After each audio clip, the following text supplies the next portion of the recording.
അസ്സലാമു അലൈക്കും. ഇന്ന് തേങ്ങാപ്പാൽ കൊണ്ട് ഒരു ഫിഷ് ഫ്രൈ ആണ്. അപ്പോൾ ഒരു പാൻ അടുപ്പത്ത് വെച്ച് അതിലോട്ട് ഒരു ഗ്ലാസ് അരമുറി തേങ്ങയുടെ ഒരു ഗ്ലാസ് തേങ്ങാപ്പാൽ കട്ടിയുള്ളതാണ് ഞാൻ എടുത്തിട്ടുള്ളത്. 1.5 ടേബിൾ സ്പൂൺ മുളക് പൊടി, 1/4 ടീസ്പൂൺ മഞ്ഞൾപ്പൊടി. മുളക് പൊടി കട്ട പിടിക്കാതിരിക്കാൻ 1/4 ഗ്ലാസ് വെള്ളത്തിൽ കലക്കിയിട്ട് ഇതിൽ ഒഴിച്ച് കൊടുക്കട്ടോ. അതിന് ശേഷമാണ് തീ ഓൺ ചെയ്യണത്. എന്നിട്ട് കുറച്ച് ഇൻഗ്രീഡിയൻസ് ഉണ്ട്. 5 ചുവന്നുള്ളി, 2 വെളുത്തുള്ളി ചതച്ചത്, 5 ചുവന്നുള്ളി ചതച്ചത്, 1/4 ടീസ്പൂൺ ഉലുവപ്പൊടി, 1/4 ടീസ്പൂൺ പെരിഞ്ജീരകത്തിൻ്റെ പൊടി അല്ലെങ്കിൽ ചതച്ചത്. പിന്നെ ഞാൻ കുടംപുളിയാണ് ഇതിൽ ഒഴിച്ച് കൊടുത്തിട്ടുള്ളത്.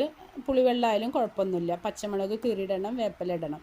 അത് വഴറ്റിയതിന് ശേഷമാണ് നമ്മൾ മീൻ നിരത്തി വെച്ച് കൊടുക്കുന്നത്. വീഡിയോ സ്കിപ്പായതാണ് കേട്ടോ. മെയിൻ ഇൻഗ്രീഡിയൻസ് ആണ്, അതിട്ട് കൊടുക്കണം. നിങ്ങൾക്ക് ഇത്ര കറിയാണ് ആവശ്യമുള്ളത് എന്ന് വെച്ചാൽ തീ ഓഫാക്കുക. കൈപ്പത്തിരി ദോശയിൽക്കൊക്കെ അടിപൊളിയാണ്. ഞാൻ ഇതുപോലെ ഫ്രൈ ചെയ്തിട്ടാണ് എടുത്തിട്ടുള്ളത്.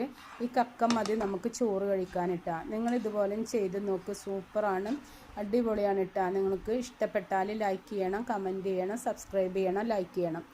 അസ്സലാമു അലൈക്കും. പുതിയ ചാനലാണ്, നിങ്ങളുടെ സപ്പോർട്ട് വേണം കേട്ടോ.